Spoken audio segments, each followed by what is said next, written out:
Toasting yours, Warlock Boo here. And welcome to Boo News, the thing where I talk about news stories and give tiny reviews on things I don't want to give a big review on. So, yeah, it's me being lazy and just compacting a bunch of things I want to talk about in one short video so I don't have to do a bunch of recording. But I get a nice news desk in front of me this time. It's nice. Today on Boo News, we're going to have our first story. Nintendo is working on a partnership with Illumination Studio to create a Super Mario Brothers movie. Yes, I already hear everyone complaining about this idea. But not me. I actually have some good stuff to talk about for this. Now, we all know how the Super Mario Brothers original movie went. It went nothing by Mario Brothers. And I've heard things like, oh, they didn't have enough information on Mario Brothers at the time. No, it all falls on the director's fault. I've read the actual information on this thing. Now, and it has scared Nintendo off from actual TV shows and movies and letting anyone else touch their stuff. But in recent years, it seems they've let up on that. Now, this deal isn't set in stone yet. But I already hear people complaining because it's the studio that did the Minions. But, as I said, I think this is a good thing. Now, in the Mario games, Mario doesn't talk a lot. And whenever they do have humor, it's sight humor. It's not blunt talking humor. And Illuminations is actually pretty good with that. If they can let up on the fart jokes and stuff, I think they can do a good job. And while people complain, oh, they use the cheapest animation they can. Yeah, but they still look pretty good for it. And their animation style easily looks like a Mario game. So, I mean, it's not going to be that out of the ordinary for them to be doing a Mario movie to me. On top of that, I think they do have some very heartfelt movies. Despicable Me series 1, 2, and 3 have some very heartfelt meanings in them. Very heartfelt stories going through. And I think they could easily pull that through. And they know how to make action scenes, as we've seen in the other Despicable Me's. It wouldn't be too out of the ordinary for them to do something like this, and I think they would work good. And let's all just think about this. This is Nintendo, in fact. They're not going to just throw it over to Illumination. They're going to stand there, watch their every move, and make sure it's not done wrong. Heck, Illumination may get a bigger budget to work with because it's Nintendo. This is something big for them. It's not something they own. It's something someone else owns, and they're coming to them with it. You don't just take something someone else owns and treat it like shit. You treat it with love and care because that's what someone else owns. This is a big thing for them, and it could damage them if they do it badly, especially any connections they could have for future projects from Nintendo. Nintendo's not just going to look at the money of this situation. They're going to generally look at what would be best for them. So if the movie bombs, they're not going to, and they don't think the movie was done right, they're going to pull all connections with Illumination. So Illumination, I think, will be on their best behavior and put up their star players for this one, which I'm not really sure who they are, but they've got to have someone. Their writing for Despicable Me was all right. So, but the next subject I want to move on to is ElsaGate. Now, who here knows what ElsaGate is? That's what I thought. Not a lot of people, or a few of you do. ElsaGate is a very disturbing trend. You see, there are videos on YouTube. YouTube has a very strict thing. A lot of my videos don't get monetized because, I do horror. Or if you cuss, they'll cut your monetization. I may be pronouncing that word wrong. Sorry. All kinds of things. But there is a loophole. Children videos. Children videos get away with a lot. Not just a little, a lot. And ElsaGate has been shining light on this and bringing it to the forefront.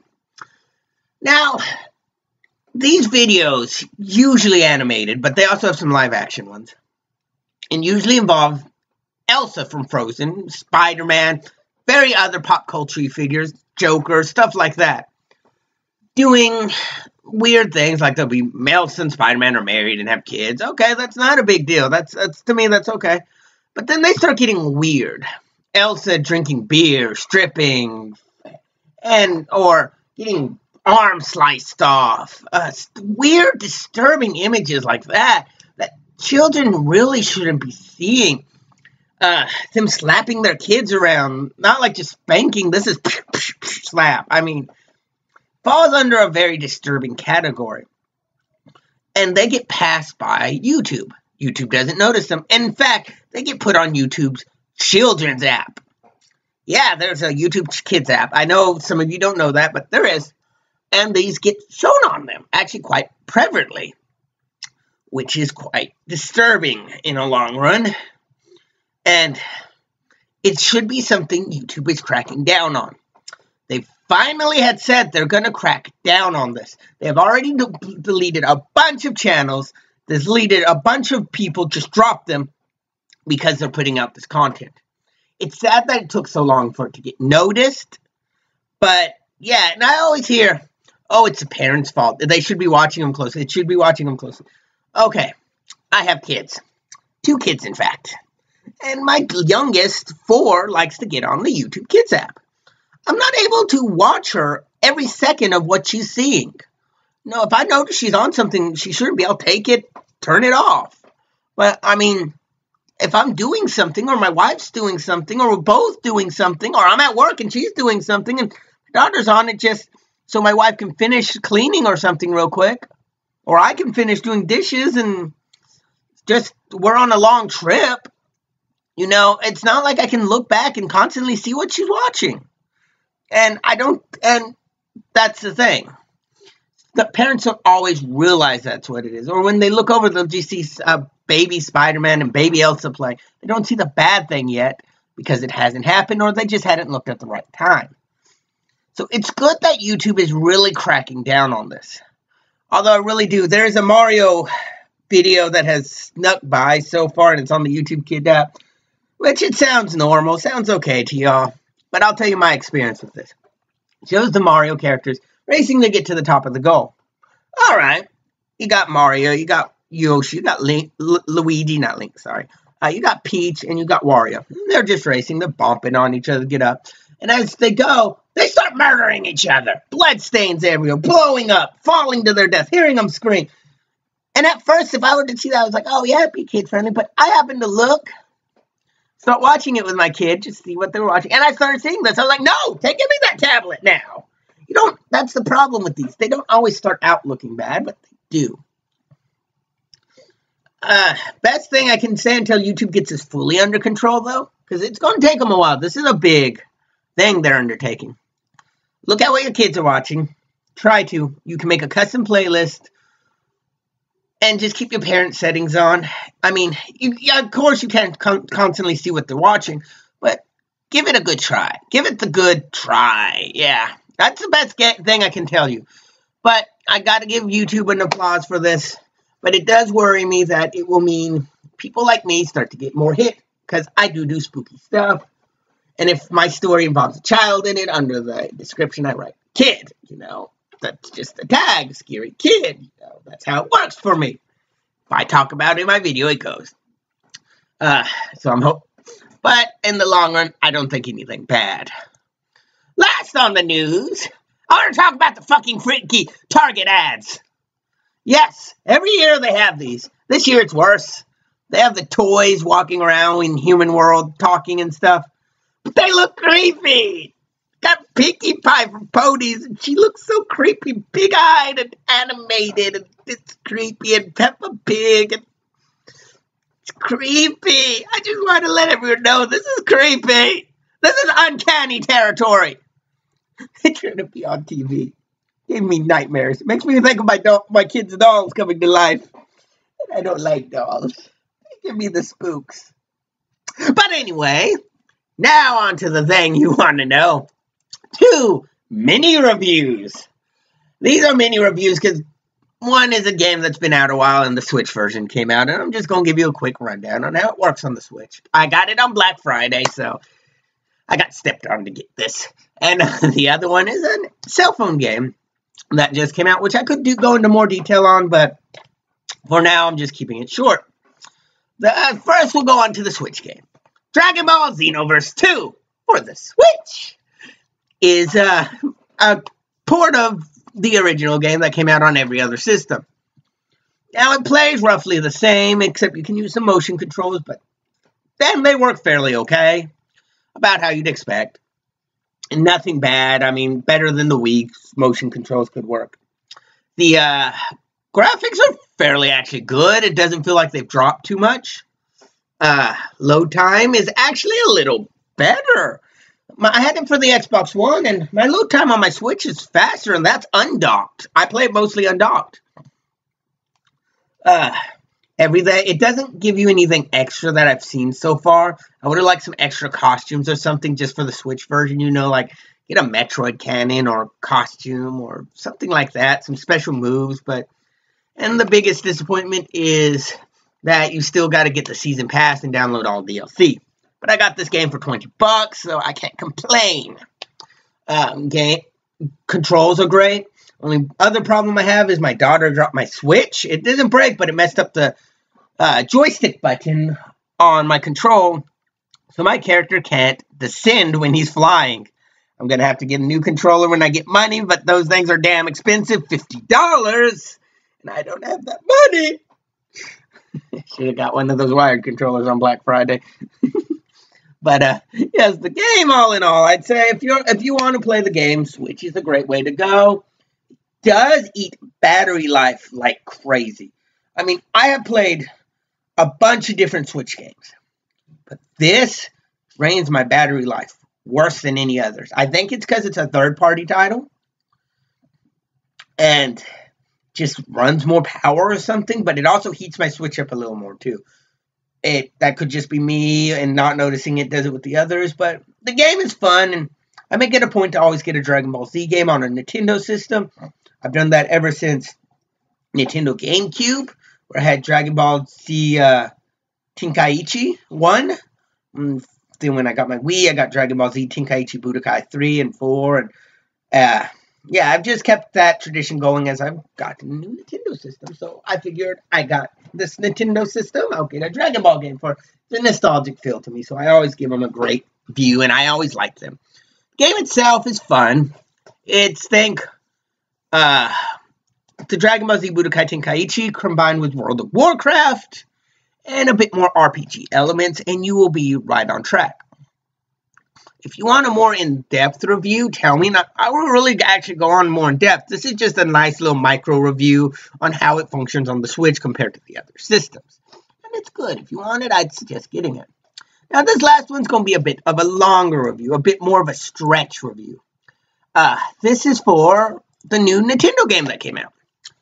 Not on 3DS. No, not on a Switch. No, not that either. It's on cell phone. I'm talking about, of course, Animal Crossing Pocket Camp.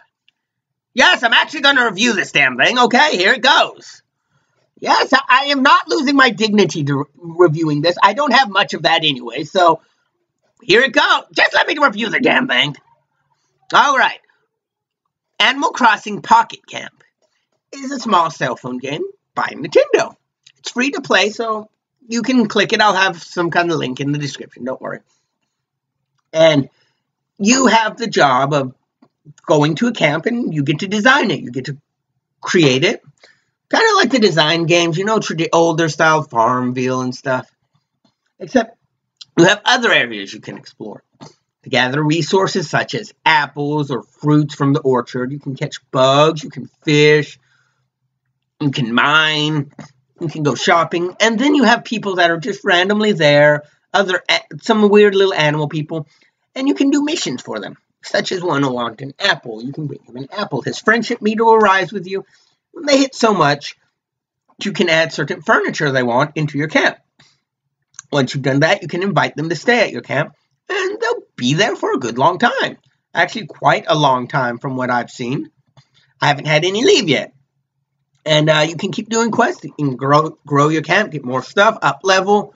Your up-leveling is done by the friendship levels of your friends. They give you points to up-level. I am currently level 7. The game itself is going to be long, it feels like, because there's a lot to do, a lot to unlock, a lot to create. And you don't just customize your camp. You have an RV you drive around in. and you can customize the paint job on that, the colors, and the interior. Right now I have a second floor on it, and that's a nice little sitting room for me. You can invite friends, meet random friends, just like other games, give them supplies and stuff. And if you guys are playing it and you want to be my friend, I will actually have my friend code down below in the description. The game itself is fun. My daughter is completely addicted to it. My wife is addicted to it beyond belief. Of course, Isabelle is her favorite Nintendo character, so there's that. And she loves Isabelle. She doesn't squeal for much, but when she sees Isabelle, she does. She thinks it's the cutest thing in the world. But characters are quite interesting. The ones you've seen, probably in other Animal Crossing. This, for me, is actually my first Animal Crossing game. I've just never had it. I wanted it when it came out on the GameCube when I was younger, but I never got it. I've always been tight on money, so it's always been, I gotta pick and choose what I want. But this is a great way to get people liking it, and it works great. It looks like the Animal Crossing graphics from the 3DS, and to put that on a cell phone, I think is a pretty good job. The game itself is just fun. It's big. There's plenty to do. There's a lot of little things you can do, a lot of small things you can do, a lot of running around and exploring. And I would suggest at least give it a play, especially if you're a Nintendo fan. Give it at least a try. It's much better than Mario Run was, and it's doing pretty good. I think Nintendo's learning as they go with these apps how to do them. But yeah, give it a try. It's got my full co-op thing behind it. I'll say go ahead and give it a try. And yeah, tell me what you think of it. Tell me if you've sent me a friend request on it. But yes, this has been Boo News, where I review random shit I want to talk about, but don't want to put a full video to. I know it's a weird one to come out this Sunday, but it's what I have, so you guys gotta live with it. But yeah, until then, this has been Warlock Boo, hoping to be stoking y'all later. Bye.